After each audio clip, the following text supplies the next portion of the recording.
Echo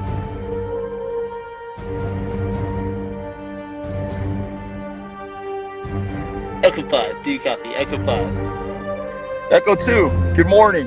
Nice of you to drop by. Feeling alright, sir? Thought we lost you. Right now, I feel like I can take on this whole podcast myself. I know what you mean. Ready to send that transmission to Echo Base? Yes, sir. R10, patch through.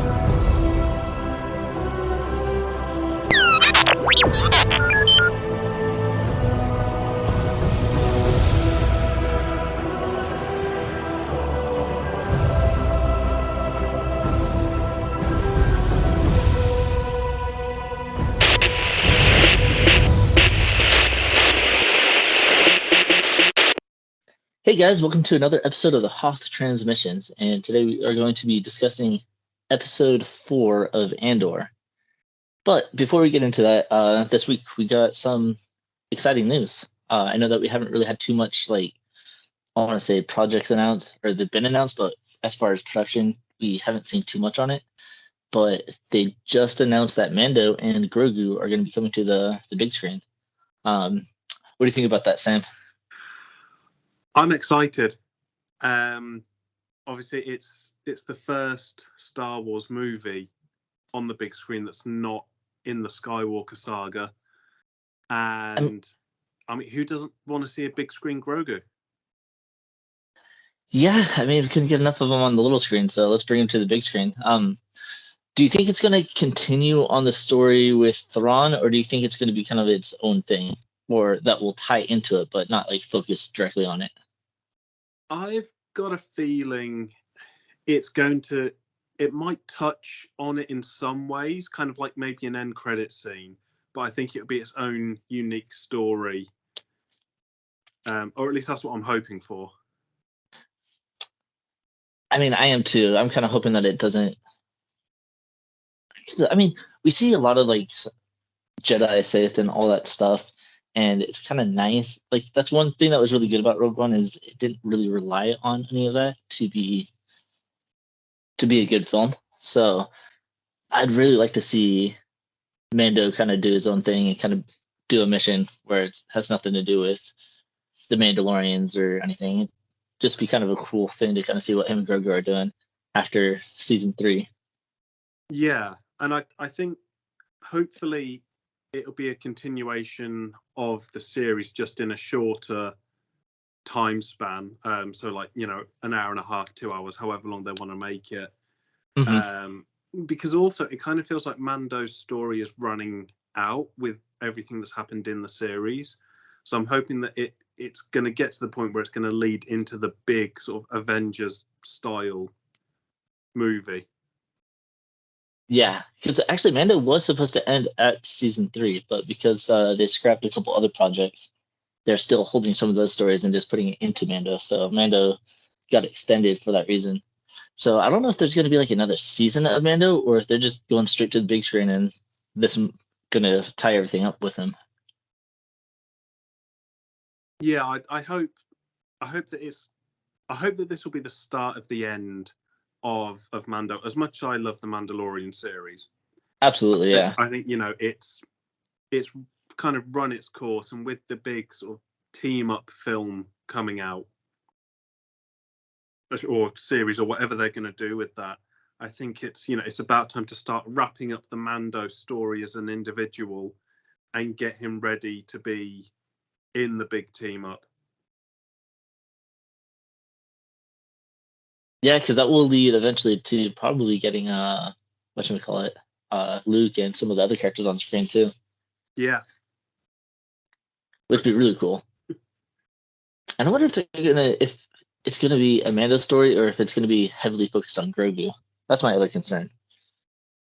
See, I've got a feeling that even though it's under the Mandalorian title, I think it will be more about Grogu and finding out what species he is and where he's from, which that was kind of season 1 of Mandalorian, and then that trailed off to nowhere. So I'm hoping that they'll wrap up that story.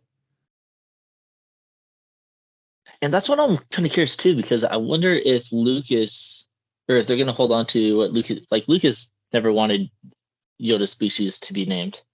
And so I'm curious if Disney's gonna kind of overrule that and say, nope, we're finally giving him a species. Yeah, it'll be interesting, and I am genuinely excited for it. hmm Yeah, I mean, there's so much possibility. It's really cool because it's nice to get a new film. Because when was the last film that was released? What, 2016 or Um, 2017? Can't remember when Rise of Skywalker came out. It's been a while. 20. I want to say 2018, but I could be off. Quick Google. Yeah, I mean, gotta love Google. 2019. Okay, yeah. So we haven't had a movie in about 5 years. Yeah, yeah. So we are overdue a decent Star Wars movie. I'm just hoping that it is decent. That's the thing. Yeah, I just hope it's not a money grab because they were doing so well, and then they got. It seems like the money got to their heads again, and then quality kind of went down. I mean, Ahsoka was pretty good though, so I mean, I'm not going to complain on that one, but it could have been a lot better. But that's one of the cool Yeah, things about this too is I think Mando had like $15 million or something per episode, and imagine what a movie budget could do for the quality of the character. yeah. I mean, just to sort of throw a bit of comparison in the works. So, do you think Disney are now focusing more on Star Wars movies again because of how bad the Marvels movie was? Because that underperformed in the box office. So I'm Yeah. wondering, have Disney now sort of switched gears a bit and gone from Marvel to back onto Star Wars? Well, I mean, they have two different studios that's running on it. So, I mean, they've got Marvel Studios and then Lucasfilm. So, but it might, Star Wars might be the thing that's going to save Disney because it seems like Marvel's kind of flopping right now. Yeah, But I know they were focusing a lot on the TV shows because, at least for Star Wars, because that was what was doing really well as far as viewers and grabbing new fans. And so, because I know with the sequel trilogy, it didn't do as well as they thought, even with the spin-off films. So I think they're just kind of doing a whole restructuring, trying to figure out where they're going to go. And if they do a movie, it's got to be something. yeah. I mean, we can't also, we can talk about Mando, but we have to talk about the slight controversy of the Ray centric Oh, movie. Just quickly, yeah. just before we get I, onto the topic of the episode. yeah, I had a friend. He kind of reached out to me and asked me what my thoughts on that were. And honestly, I she did the Miss Marvel TV show, which I didn't think was terrible, but it wasn't like anything amazing either. But as I was listening to different podcasts and people kind of like breaking her down and whatnot, it just seems that she doesn't really have the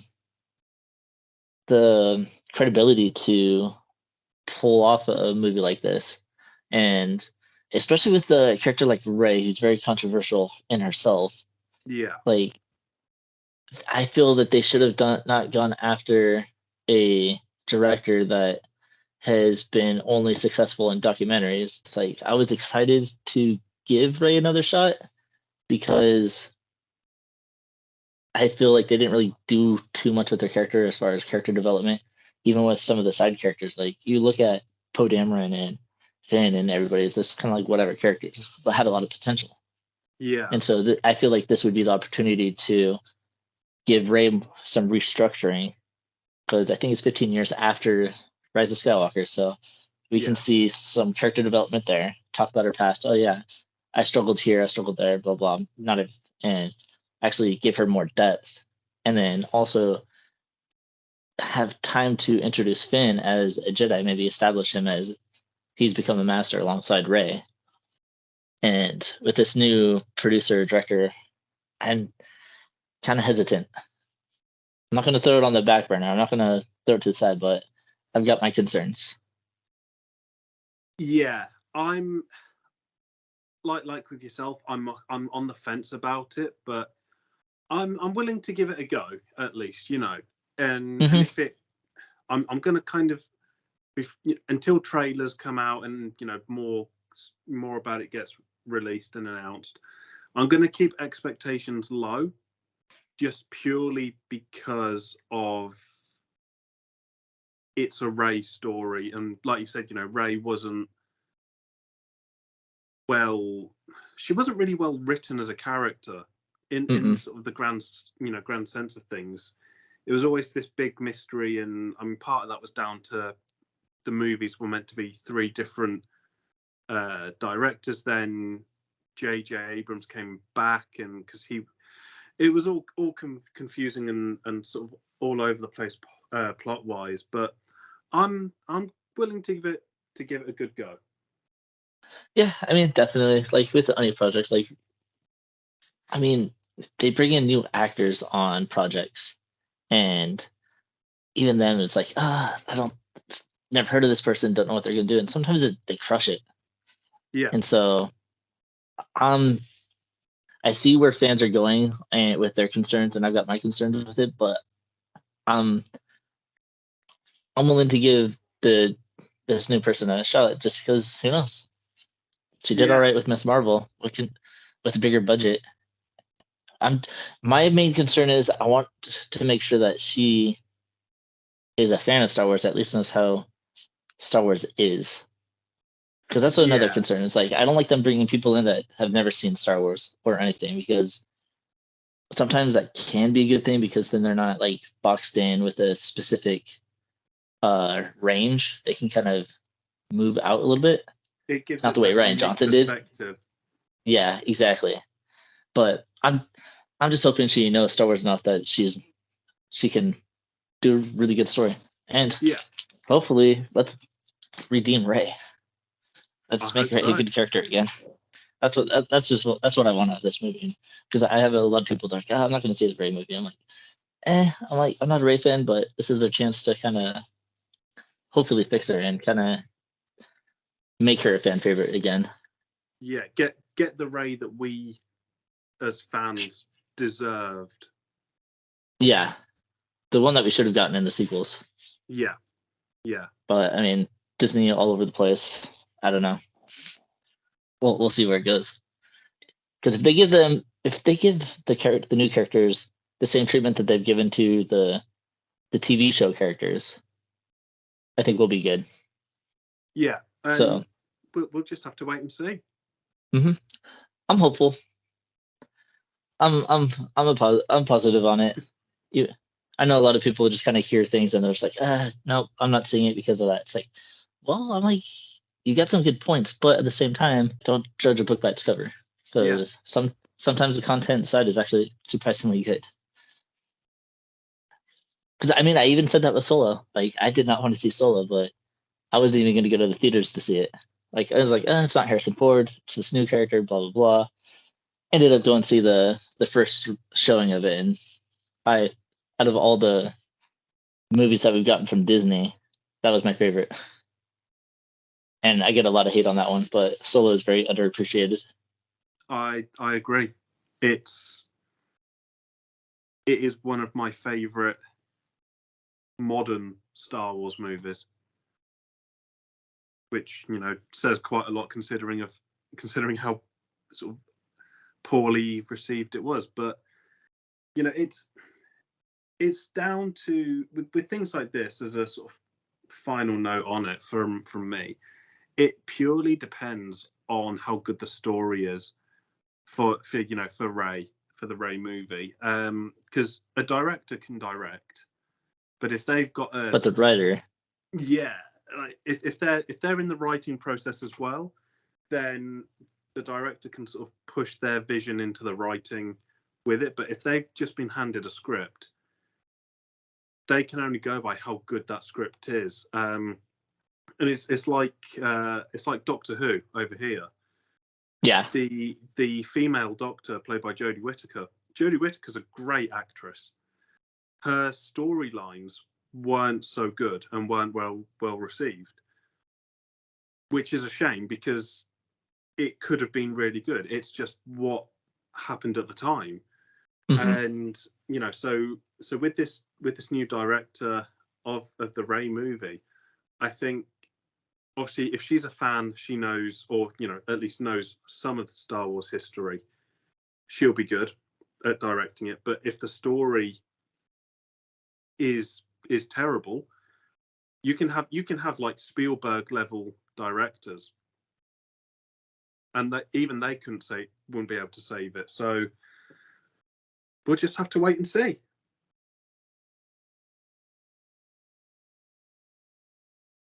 Yeah, I mean, like I said, like you guys, everybody can have their thoughts on it, but I agree. It's all about the story. The story is what will either make it or break it. And so I encourage people to at least wait for the trailers before making any predictions or any what's the word I'm looking for? I'd say wait for the trailers before you decide to put your final opinion on it, because it might surprise you, and Well said. Well that's said. what I'm waiting for. Yeah. Because again, Andor's another one I didn't really care to see, and it's here I am like loving loving rewatching the show and talking about it. And speaking of Andor, let us jump into episode 4, and another slow-paced one. I mean, most of the episodes are slow-paced, but it's full of story and a lot of cool things in this one, I think. Yeah, I 'Cause- mean, this episode, I noticed a lot of Easter eggs in this episode, which was great. But story-wise, it felt like after the last 3 episodes that we had, which built up the characters and we got to know them, this one then felt like it was restarting the series, because you had more characters being introduced, and the only sort of constant was Cassian. that is true. Because it's kind of like what we talked about in the last one, where like the first 3 episodes were kind of like just the first act building into the rest of it, because now it's continuing off of Act 1, and we got some familiar characters. We get to see Cyril a little bit more, but we're also finally introduced into the Empire and Yes. where they're sitting at this point. Yeah. And I'm not gonna lie, that's probably one of my favorite parts of the whole episode, is just being able to see the ISB and a little bit more on Coruscant. Everything just looks so clean, like the sets, everything. Especially seeing Coruscant during the day gave it a different, I want to say, vibe. Yeah, because while we've seen Coruscant during the day, it's always been sort of from the air or in quite high up buildings. So this was good to be. And usually around the Jedi Temple. Yes, yeah. So it was good to see it from a different location, and yet how it was very clean, sort of clinical. The all the white suits and everything, and the fact that most of the workers in there are British. I'm just biased on this one, just saying. Oh, the British. No, I'm just kidding. But no, I mean that was a good point for this episode, and it was quite a strong one, that you get to see the inner workings of the Empire. Yeah, and I just want to jump real quick back to the whole Coruscant thing. The other thing that I noticed about it, because usually when we do see Coruscant, it's very busy and very chaotic, and so this time we got to see Coruscant. It's just calm, like it could just be the Imperial sector that they're in, but even around Luthen's shop, it wasn't quite as hectic or crazy. Yeah. And so it's kind of cool to see a calmer version or a calmer side of Coruscant, because it kind of shows you it's a busy planet, but it does rest. It's not like Vegas, where it's awake 24/7. Yeah. And I mean, one thing that I picked up on was when they were describing what the ISB do, it sounded like they believed the lie that the Empire is there to be helpful to everybody. Mm-hmm. Because obviously, we've seen how the Empire really is in the movies, and it was interesting to see how they think, or what they think they're working towards. The bright future for everybody under this one glamorous banner that is the Empire. Which is funny because we even see it in Bad Batch with the beginnings of the Empire, and like even some of the stormtroopers, they're all for how the Empire is built and structured and their ideals and how to go about achieving those. And so it's very interesting to see, like you said, like these guys believing a lie that the Empire gave them, or maybe they don't see it as a lie. Like they probably just heard it and it's like, yep, nope, that's how it needs to be done. This is how it was done before. It wasn't working. So yeah, this is how it needs to be done. So we're for it. Let's go. Yeah. Because I thought it was funny because he's like, because Deidre, she wanted to increase surveillance, and he's like, no. He's like, we're the ISB. He's like, if you want security, go to the Navy or go to the Corps. We'll send troops out. We I forgot how he worded it because I liked how he said it, but it's basically he's like, we are here to cure diseases. Yeah. And oh man, I really wish I wrote down what he said, but it was along those lines, and like, I thought it was. We're here to cure diseases. It was a long list of things that Mm-hmm. they should, in theory, be doing, but we don't. It's a side of the Empire that we've never seen before because we have only seen the Imperial Navy. And we have seen ISB agents before. Like we had Callus and I believe another one, but we never got to see like the headquarters and kind of see how it's actually structured. Yeah. And so I thought that was really cool because it's like, okay, yes, we see the Imperial Navy, we see stormtroopers, we see commanders, but this is a completely different operation. It's kind of like reminds me of like a New Hope when we're introduced to Vader and that council. Yes. Yeah, and it's the same kind of feel. It's a big room. They're all sat round a table, and it's that was definitely a high point for me for the episode. Was that's what it was. To know more of the Empire's structure. Mm-hmm. And I just found it. It's I just see it on Wikipedia. The quote, it says, he likens the ISB to healthcare providers who treat symptoms and locate germs for the purpose of treating diseases. Yeah, so when it's said, it did make me think, well, that's got two, that can have two meanings. It could be that they are there to quite literally fix people, or by disease they mean eradicate anybody that doesn't follow the Empire's rules, which is more in line with what the Empire is or does.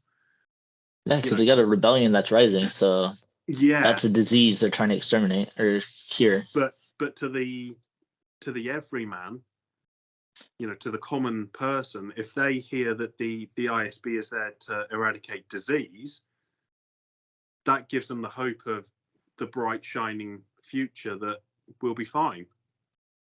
The heroes. Yeah. The Empire's the heroes. Yeah. Yeah. So that was a very interesting part of the episode, was hearing and seeing the ISB. Yeah, and we get to see a couple of them kind of see that they don't actually, like, they have one goal, one purpose, but they have different ways of going about it. And we see with Agent Miro, I think is her name.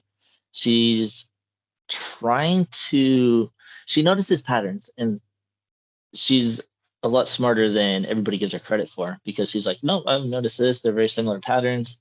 They happen in this sector, and it's kind of happening in this sector, and you guys are kind of just overlooking it.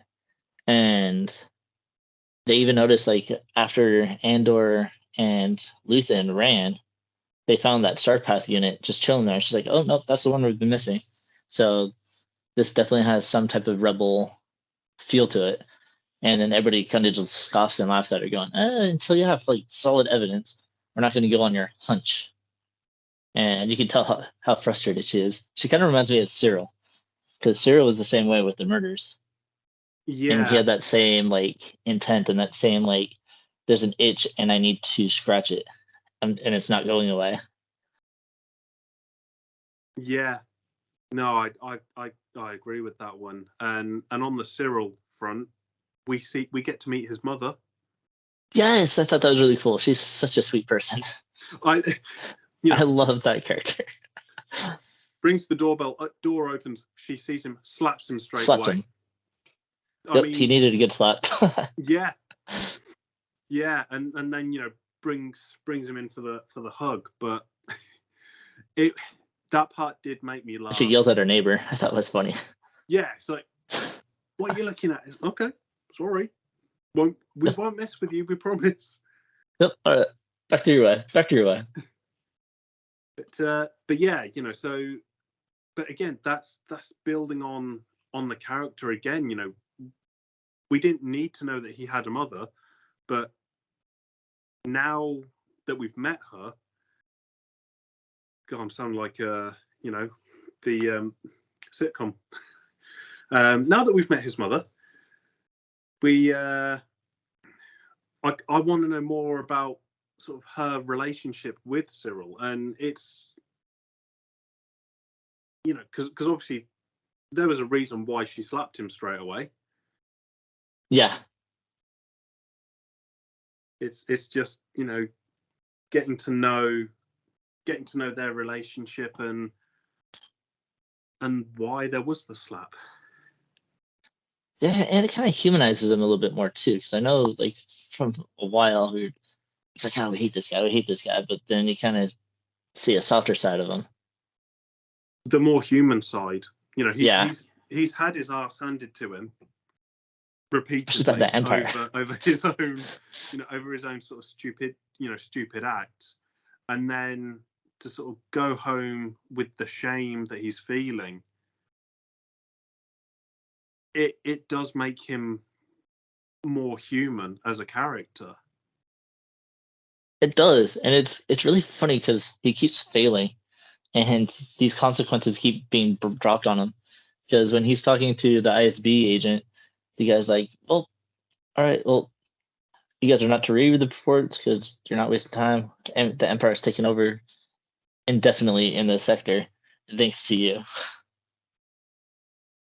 He's like, before, it's like, no more of this corporate security thing. He's like, you guys are obviously failing. And so we get to see another side of the Empire, and kind of like, they just come in and just take, like, they just tell you, hey, nope, we're in charge now. And that's it. Yeah. And everybody's like, okay. It's like, you had your chance, you messed it up. We'll find someone better to do it. Mm-hmm. And so now I'm going to take over. Because I thought that was funny, because when Agent Mira, she was trying to talk to him too, to try and get help with the rebellion thing. He's like, oh, he's like, forget it. And so she takes it up to the main guy, and that's when he's like, why are you wasting time? It's like, you got a lot of potential, but you're only running 2 sectors. Him over there, he's running 6 sectors, and he has all his reports in. Well, since you're only doing 2, I still don't have your reports because you're running around chasing phantoms. Yeah, it's kind of like, you got to do your job, and that's very much how it felt. Which, from a structure like the Empire, you would kind of expect it to have to be by the book. Do your reports, do your job. If you have time to do, to go chasing comets, as a phrase, then do that in your spare time. But don't waste your time doing other things when you have two sectors. If someone else has more Yeah, and can still get it done, you have no Yeah, stop excuse. wasting the Empire's time. Stop wasting the Empire's time. Yeah. Which is fair. But I mean, that's one thing that I really liked about this episode. We get to see more structure of the Empire because we only get to see the military side of it. And so Yeah. I like seeing the inner workings of it to see how it's actually run, and especially a different sector of it. Yeah. And it even shows there's flaws there too, because if they'd listened to her and said, okay, thanks for bringing this to my attention, go do your reports, I'll assign someone to take a look at this, then they probably would have stopped Andor a lot quicker. Yeah. And, I think from that, it does go to show that how out of touch with reality the higher ups in the Empire are. They've been fed all this information, about what the Empire is and what it does, that they won't listen to the sort of average worker because they don't care really. It's been sort of programmed into them that if it's not done by the book, it's not how it's done. So when we do have that instance of, oh yeah, I want to go chase this lead because it could be linked with the rebellion, they're like, nah, don't worry about it. Which then, as we know, leads to their downfall twice. Yeah, twice. Just listen to your workers. They know what's going on. Yeah, seriously. It's like she's just trying to do her job. She's like, I'm part of the Empire here. I'm trying to quell this rebellion that you guys are doing a terrible job at handling. So listen to me. maybe our both our Death Stars won't blow up. Maybe we wouldn't need to build a second one at that point. Yeah. It's just too funny.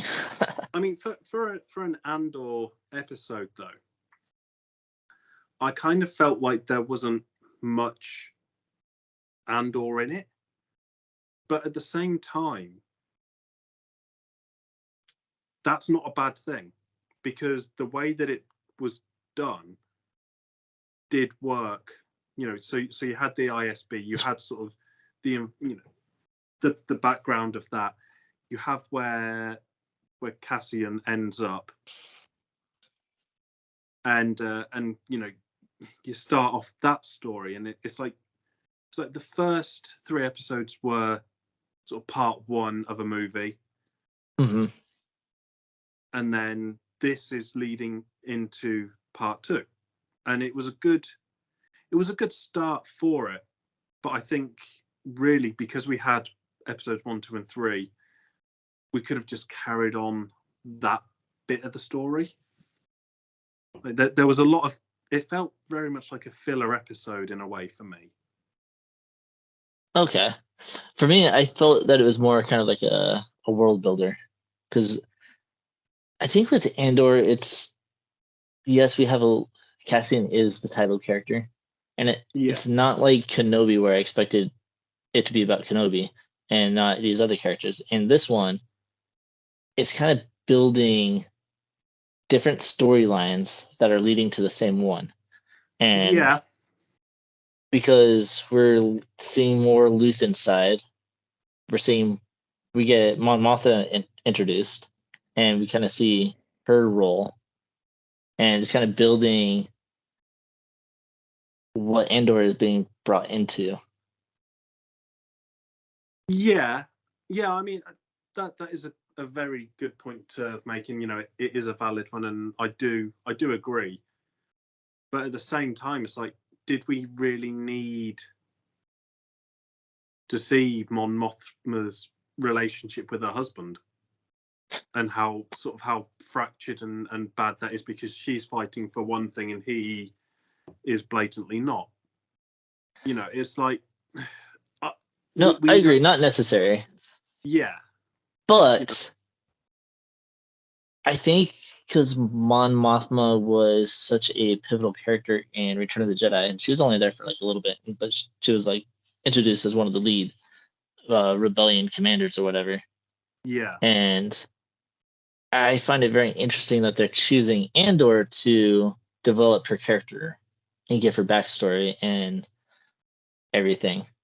And I do find that it's very intriguing to see her relationship with her husband and stuff like that, because it shows she's a senator, also on the back burns trying to be part of a rebellion and save her galaxy, while struggling with a husband who sees the opposite of her. And so, necessary, probably not, but it kind of gives some depth to her. Kind of shows that she's not perfect. It does make, again, it makes, Mon Mothma more of a human character. It does humanize her. And like I say, it does show that she's not perfect. She has flaws. She has this whole life which she doesn't really want to be part of, but she's fighting for her own, for what she thinks is the right thing.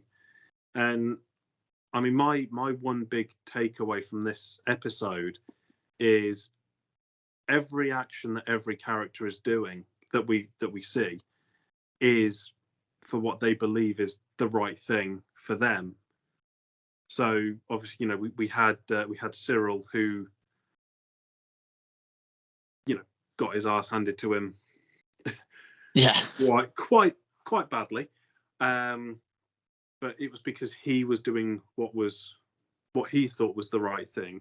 The ISB as a whole, they're doing what they think is the right thing because that's what the Empire said. Mm-hmm. Andor is doing the right thing for what he believes is the right thing. There's so many different right things, and like you say, it does then tie into the one big outcome. And I mean, to me, it's also building story for something that they're probably going to touch on later. Yeah. Because I know there's some issues, because even in Mandalorian, a lot of people are like, oh, this episode, I don't know why it was important, like whatever. And then by the time that we get to the final episode, it's like it ties everything back in. Like even some of the episodes from season 1 are tied into season 2. It's like, okay, that's cool. And so I think they're just kind of building a story so they have something to work with. And that way, if they decide to do something, they can just like, oh yeah, we already discussed it, so we don't have to waste time here doing it.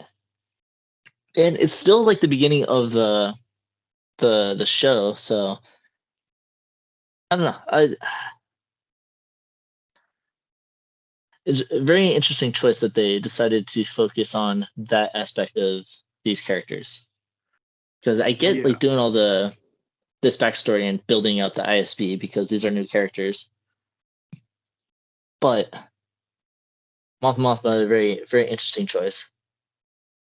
Still one of my favorite characters. I liked her, the way that her and Luthen interacted. Yes. Yeah, that was a good scene. See, I thought that was more relevant than seeing her home and all that. Definitely. Yeah, I could have had more of the secretive talking than her going home and sort of having an argument with her husband. Mm-hmm. I as bad as it sounds, I want to watch Star Wars for not for the action, but for the sort of what's the best way to put it? I don't want to see like real world life issues as such. I want to see Star Wars, basically.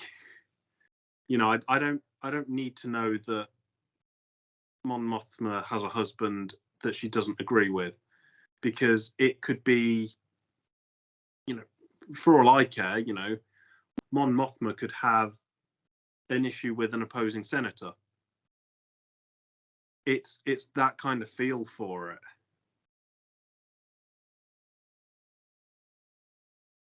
That is true. But I mean, it kind of does show that she's surrounded by people she doesn't trust. And there's very few people in the Senate that she can trust. And it's interesting that she's I'm not gonna say intimate because that's not the word I'm looking for, but she trusts Luthen more than she trusts her own husband. Yeah.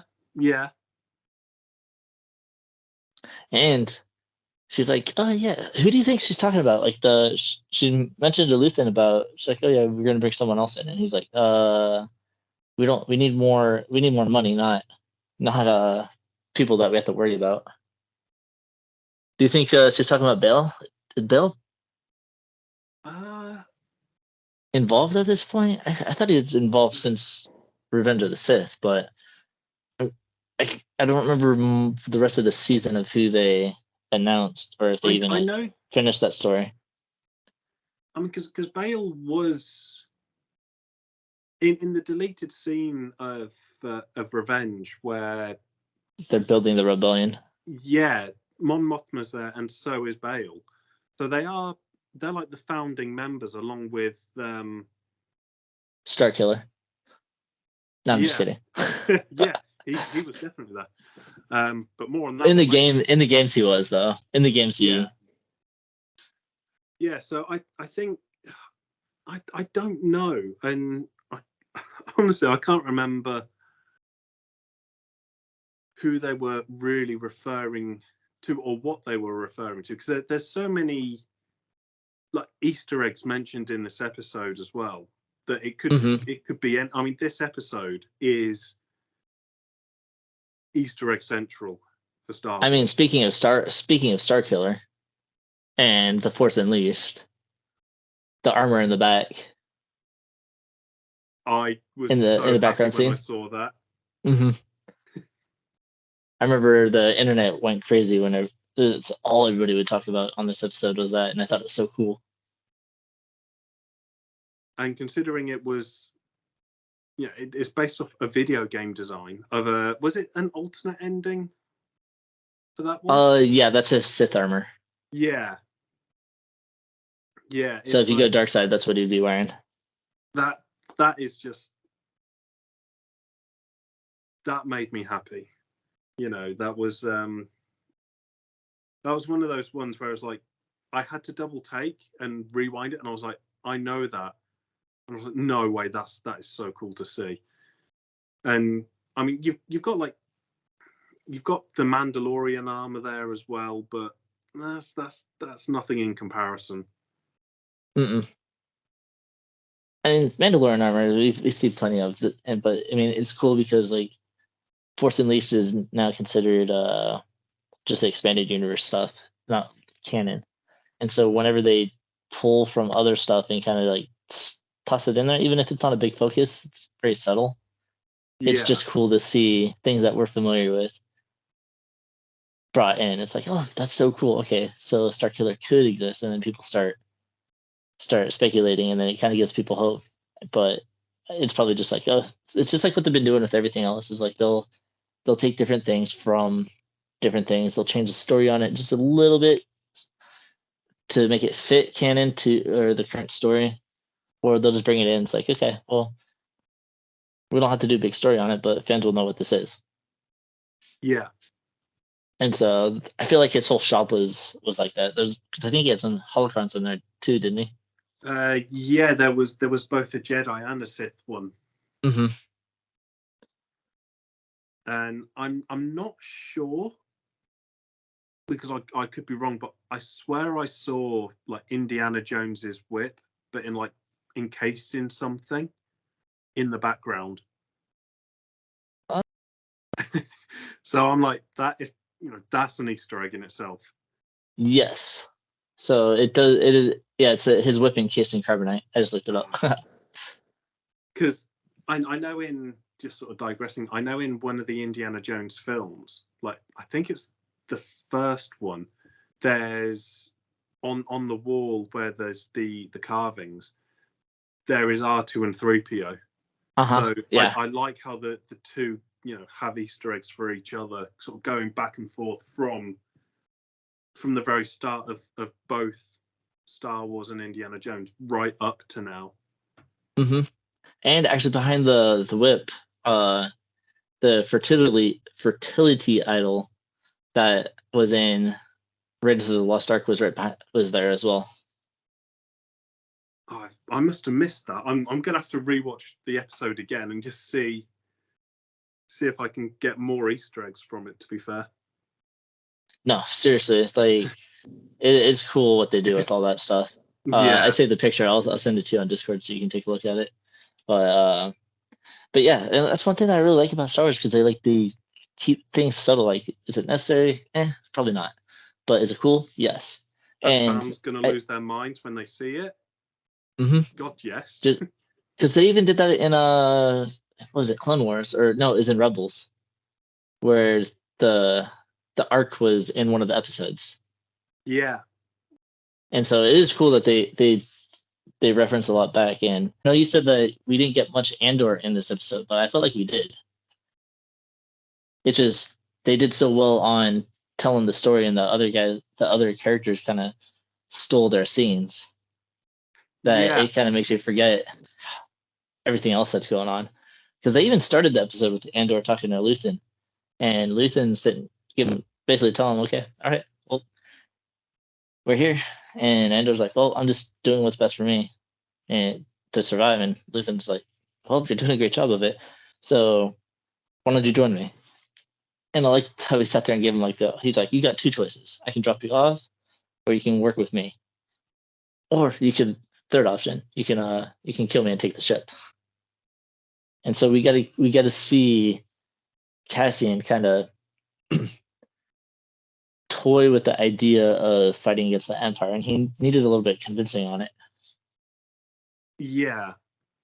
Because I mean, we could always kind of see in episodes 1, 2, and 3 that he wasn't the Empire's biggest fan, but we got a bit more of the backstory this time as well, and I quite enjoyed that.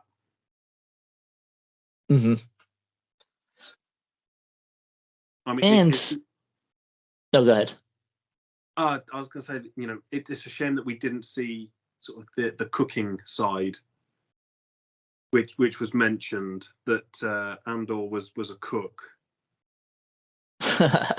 and it was like I'd happily see an episode of Cooking with Andor.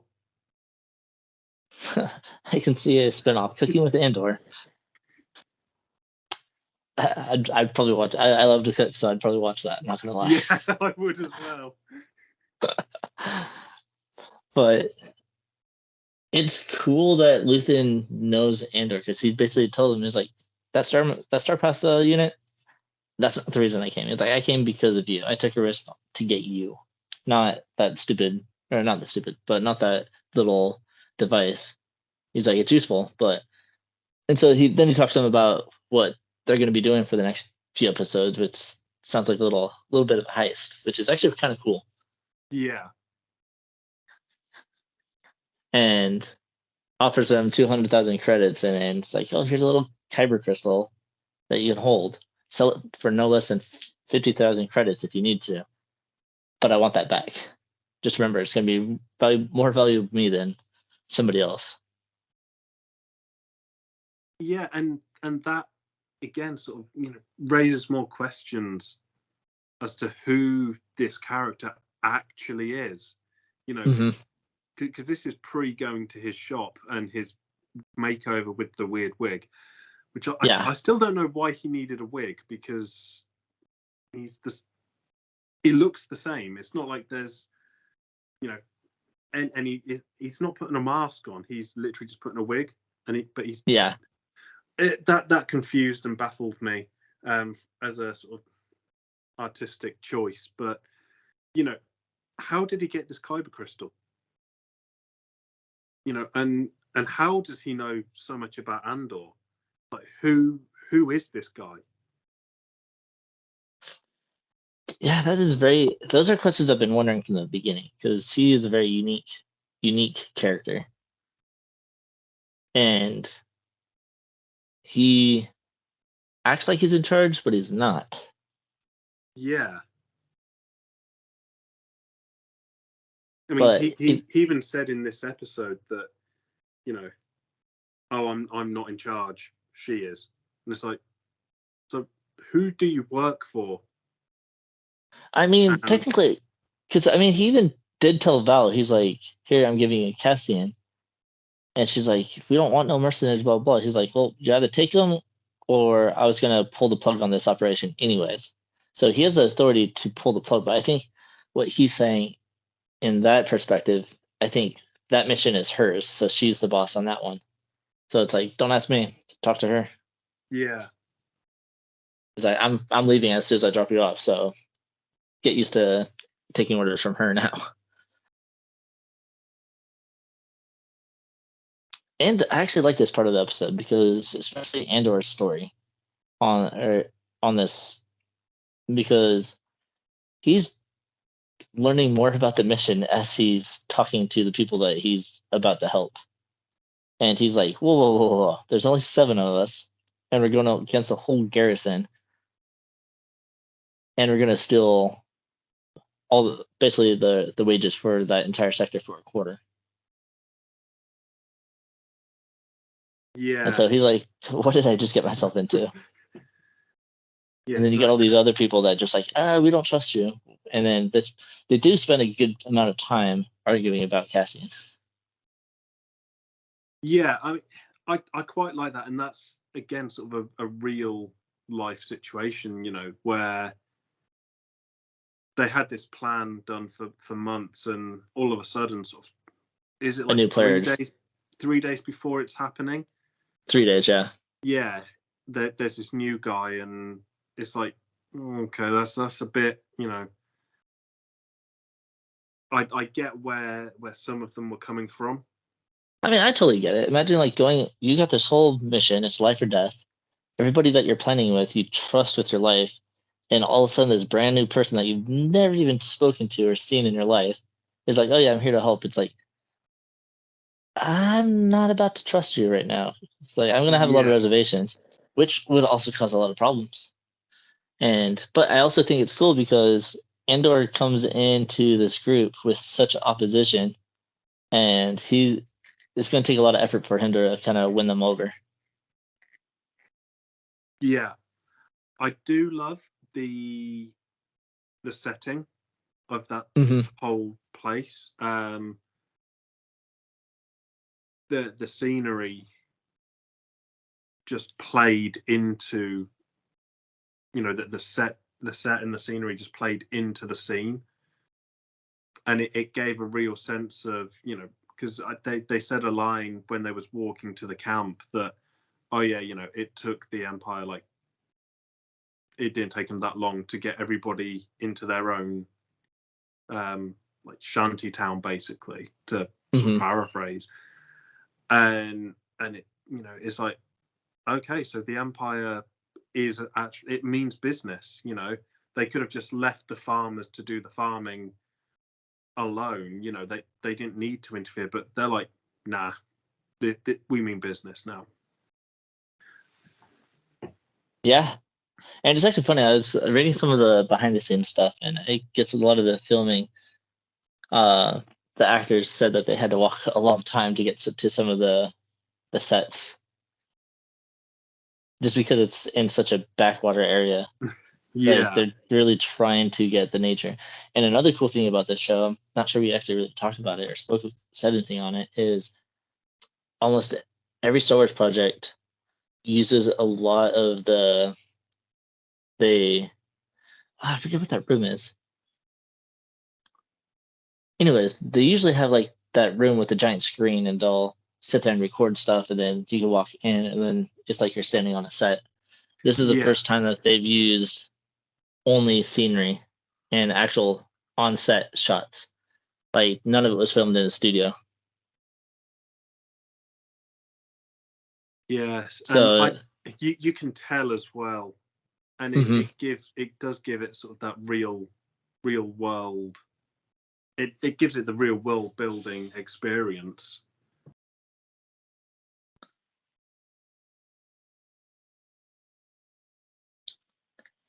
Yeah, it's really cool. Like I love the sets. I love everything, all of it. But I mean, it really brings the characters to life because everybody's acting so good. Like it feels like you're sitting there looking at a group of people about to do a heist. Like I forget that I'm watching a show at some point. I'm like believing it. Like, okay, yeah, this is a documentary. Okay, cool, yeah, all right, they're about to go do this, and it it's very intriguing. And I like that they didn't really spend too much time on all the characters, but you got to know all the characters or part of the whole team. Yeah, from sort of the few lines that each of the, I'm going to call them rebels from this point, that each of the rebels have said, you could tell their characters straight away. Mm-hmm. You know, you've got Vel, who she is the leader. She calls the shots on it. But you can kind of tell as well that she's second guessing some things that have happened, i.e. Cassian turning up. But also there's that relief as well, because I got the sense of she wants more than just 7 people, but that's what she's got. And you know, as you go around the group, you can tell what character has what personality trait. It's really cool that we get to see them actually planning the heist as well. It's not just like they're saying some cool things to get the audience knowing. It's like, oh yeah, they planned this, so we're jumping right into it. It's like you get to see the concerns they have.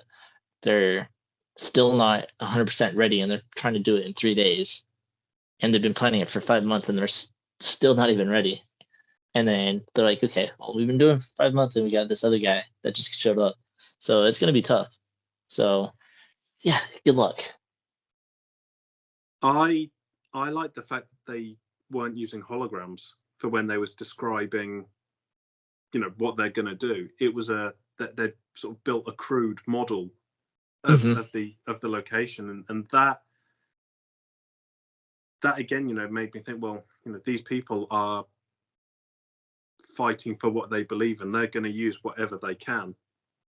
And I was even thinking on the aspect because the Empire pushed the inhabitants into another area, so I feel like they're on Imperial land, and so the less that they use as far as technology is the less of them being noticed. Because I'm sure the Imperials do tech scans and all that just to make sure no one's like doing what they're doing. Yeah, I mean, So I would have thought so, because you know that there was the allude to the, like, the few farmers that still live out that far, and mhm. you kind of got to think, well, they're not going to be really using technology as much as, you know, the everyday person would be. So it would make sense that if you know, if that team's out there hiding before their big heist, they've got to which all adapt to that way. which also makes sense that TIE fighters are scanning the area. Yeah, It's like, yeah, let's go check on the farmers, see that they're still in line. Harass them if we feel like it. yeah, and I just want to say I really liked that shot of the TIE fighters flying over. I You did know, too. you hear them in the valley, and you know, then just seeing them flying over, that was really well done, sort of CGI to real world, which I know, you know, technology's improved since 77 when A New Hope came out, Hmm. but it made it real. Like you could almost feel like there were actual TIE fighters flying. Yeah, because I think they use models on that one too. Like everything was like, well, for anybody that loves like set building and just kind of like how technology and like just filming is, I highly recommend watching the Industrial Light and Magic on Disney Plus as well. And that I can go on hours talking about because is probably one of my favorite documentaries that I've seen. Um, but the way that they're able to bring like these ships and make you believe that they actually are there. Like that's a normal thing. It's like it looked believable. Like they built the ships and just flew them, Yeah, and just had someone with a camera was just sitting there following them. Like it's really cool on what they're able to do because it really builds the world. A lot of world building. Like even on this planet, they do some world building because they talk about the inhabitants. Because Cassian's like, oh, the Empire killed them. Actually, no, they just forced them out of their homes and made them go over here. And then they talk about the Eye of Aldani, and then they talk about the meteor showers, and oh, it's going to be this big event, and so thousands of people will hike from everywhere to come see this. And so it's kind of cool that they're on this planet for a little bit, and we'll probably never see it in Star Wars again. But it's cool that they're kind of giving it some history and yeah, some life. yeah. Because there are some planets which are sort of copy and paste of one another in the Star Wars universe. So you got like Tatooine, Desert planets. yeah, yeah, and yeah, it's believable that there's going to be different desert planets because each planet will eventually you're going to run out of different sort of planets, so that there will be ones that are the same, and if they're in the same sort The of orbit, biomes, yeah. All sciencey stuff. But this is one where we've had yet another world building thing to it that was only really a few lines, but those few lines make you believe that this place is real. Mm-hmm.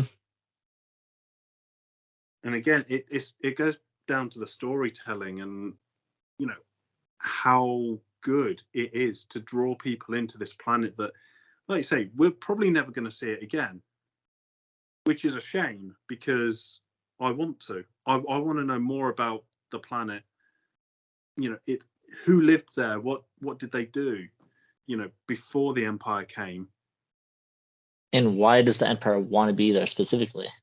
Yeah, Like, what's so great about this planet that the Empire's building an airbase? So, I mean, it's really cool. Like, a lot of like this episode was pretty good. I quite enjoyed it, and I know that I say that out every episode, but Andor's a really good show. So it is.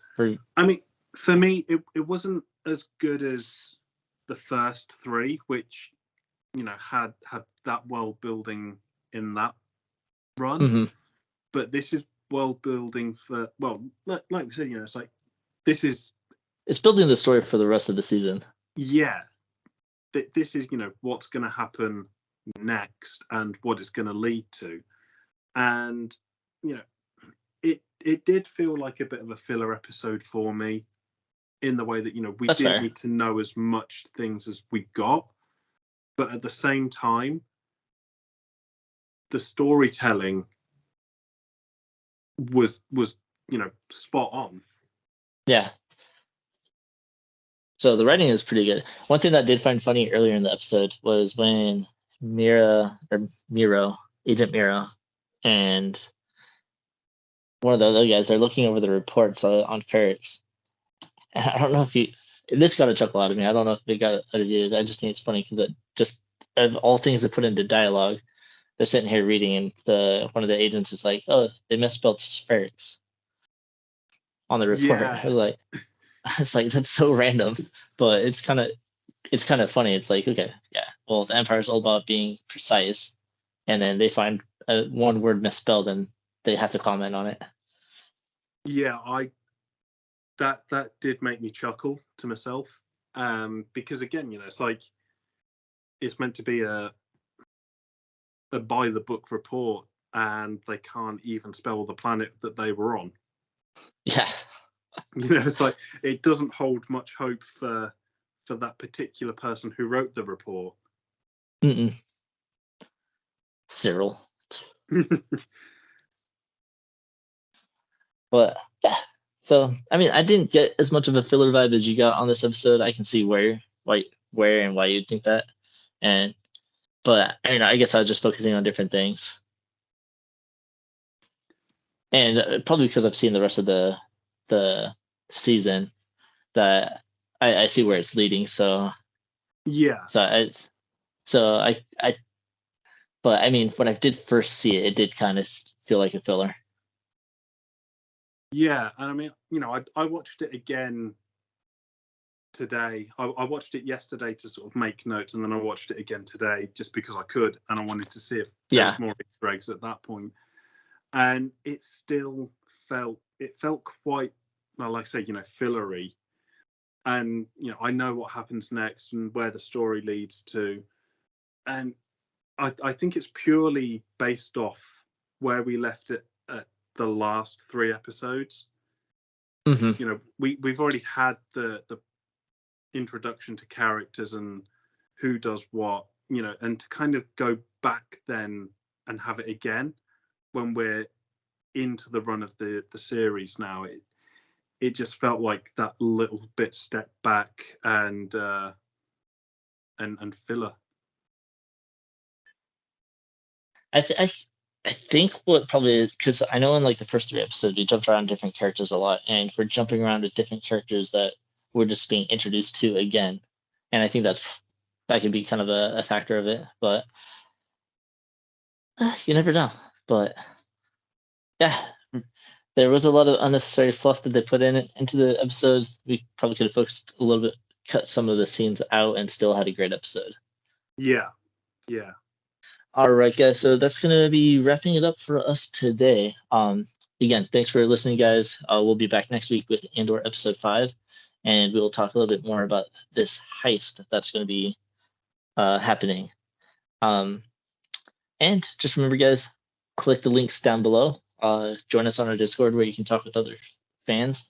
Also, join us on our Instagram where we post a lot of funny stuff, and we'll keep updating news. We'll also keep talking about news here as well. And then if you like collectibles and merch, go ahead and check our link tree as well, just because we got a bunch of Black Series, lightsabers, cool things, because we're affiliated with entertainmentearth.com. And we also have some t-shirts that we designed ourselves that I think you guys will like.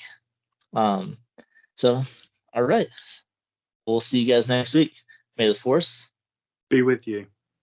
always